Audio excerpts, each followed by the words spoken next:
Na última semana, o meu colega ornitólogo Ciro Albano fez esse registro aqui e muita gente ficou surpresa com esse comportamento alimentar do beija-flor tesoura.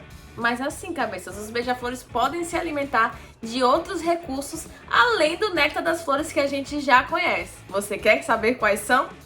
É só assistir esse vídeo. Vamos nessa?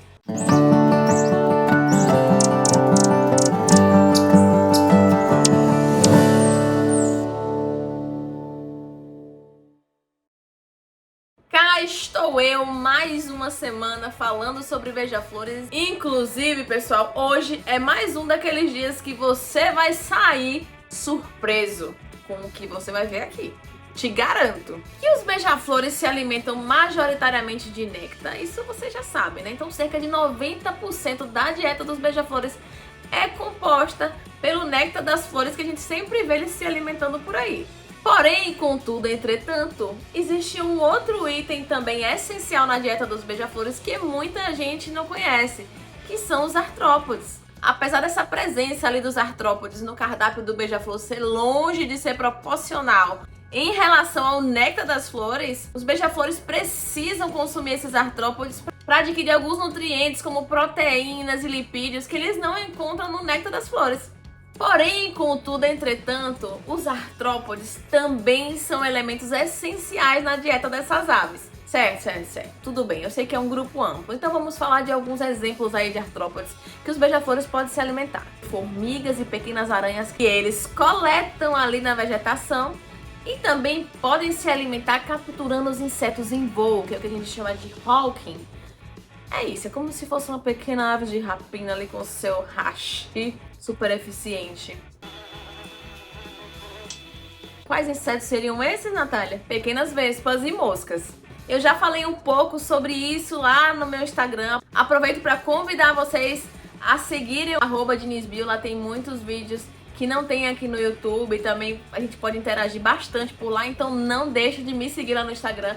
E pode ficar à vontade para me chamar lá no direct para tirar qualquer dúvida, tá certo? Aí, é claro, se inscreve aqui no canal e ativa as notificações para você não perder mais nada. Bom, o fato é que a quantidade de artrópode ali na dieta pode variar, não é uma coisa fixa. E vai depender ali também da demanda nutricional que essa ave pode estar tendo. Por existe esse registro aqui de uma espécie de beija-flor, que foi o Celasphorus platycercus, em que a fêmea, durante a incubação dos seus ovos, devido à indisponibilidade do néctar, ela passou 10 dias se alimentando apenas de artrópodes. Sendo esses aí itens essenciais, talvez eu não tenha pegado de surpresa muita gente, mas pelo menos um dos próximos aqui você vai se surpreender. Nós estamos adentrando o multiverso da loucura aí do cardápio do beija-flor.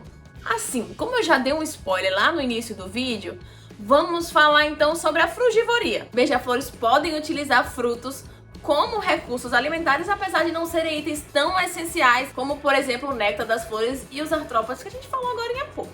Em uma revisão bibliográfica e registros de frugivoria, foram detectadas aí pelos autores 23 interações entre aves e frutos, sendo que essas interações foram entre 15 espécies de beija-flores e 10 espécies de plantas. E esses registros foram desde o Chile até os Estados Unidos. Entre essas espécies de beija-flores, por exemplo, estão espécies que ocorrem aqui no Brasil, como o besourinho de bico vermelho, o beija-flor de veste preta, como também o beija-flor de garganta azul, o Chlorestes notata, que também já foi registrado aqui na Amazônia brasileira, em Rondônia, se alimentando de frutos de calabura. E o próprio beija-flor tesoura, que a gente viu aqui no registro de Ciro Albano, se alimentando do caju, também foi registrado pela Ana, fazendo uma boquinha ali no caqui. Agora sim, o bicho vai pegar, porque essas duas próximas fontes de alimento vocês não estão esperando. E assim, assiste até o final, que a última é ainda mais... não sei nem o que falar. Beija-flores também podem se alimentar da seiva das árvores. Na América do Norte isso é muito bem documentado, principalmente em climas mais extremos, onde há uma baixa disponibilidade de néctar das flores, além do que as flores de lá também não secretam tanto néctar como as nossas flores tropicais. Mas os beija-flores não fazem isso sozinhos assim não, independentemente, vou aqui pegar essa seiva da árvore.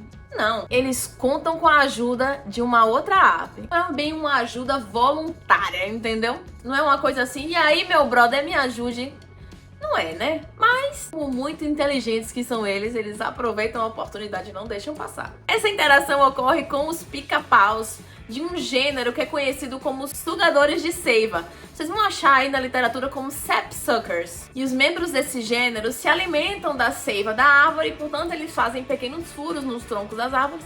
E assim, o beija-flor consegue acessar esse recurso através dos furos feitos pelos pica-paus. O nome disso, meu amigo, é sabedoria.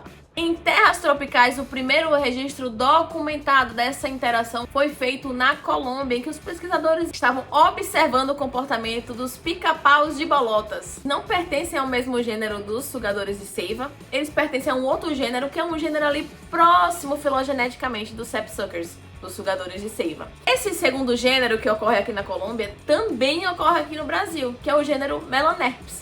A gente tem várias espécies desse gênero aqui, inclusive uma delas que tem registro mais para a parte sul do Brasil é o pica-pau de testa branca, Melanerpes cactorum. Existe registro desse consumo de seiva por esses pica-paus, por exemplo, em países vizinhos, como na Argentina.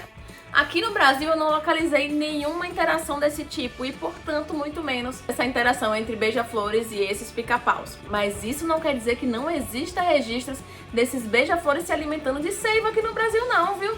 Porque o pessoal do Terra da Gente fez esse belíssimo registro de um Phetornis ruber, né? O rabo branco rubro, ou para os íntimos, Rubinho, se alimentando da seiva da sumaúma, uma árvore amazônica. E esse registro foi feito lá no Amazonas. Eles também conseguiram registrar um rabo branco de bigodes se alimentando na mesma árvore. Se você quiser ver a reportagem completa, espera esse vídeo aqui acabar e depois vai na descrição que o link para a reportagem no Terra da Gente vai estar lá, tá bom? A seiva da sumaúma ali, ela escorre devido a ferimentos que ocorram no tronco, não especificamente por um outro animal, como é no caso das interações entre os pica-paus sugadores de seiva e os beija-flores documentados, como eu falei anteriormente. E agora, meus amigos, se preparem porque vem o registro mais surpreendente de todos, sem dúvida alguma. Os beija-flores podem se alimentar, de uma secreção típica de insetos hemípteras, os coccideus. A gente conhece como cochonilhas. Esses hemípteras, eles sugam a seiva das plantas através do seu aparelho bucal e aí eles eliminam o excesso pelo ânus através de pequenas gotículas açucaradas. Vocês já estão vendo onde é que isso aqui vai parar? Onde é que os beija-flores andam colocando esse bico, minha gente? Mas é um fato, os beija-flores coletam essas gotículas açucaradas que na literatura vocês vão achar como honeydew, traduzida livremente como gota de mel, orvalho adocicado. Mas o fato, meus amigos, é que o beija-flor come excremento de hemíptera. Aqui, vocês desceram a classe, beija-flores. Essa daqui, quem não se surpreendeu, pode ir embora desse vídeo. Mentira.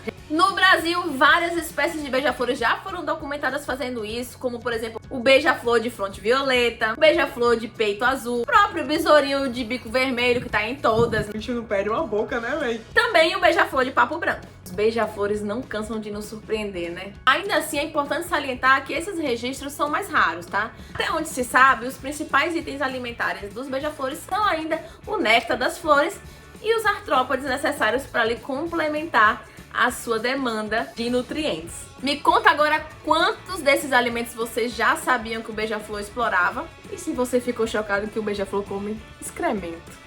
Ainda assim são lindos, respeitem meus filhos. Por hoje é só, cabeças. Um cheiro e até a próxima.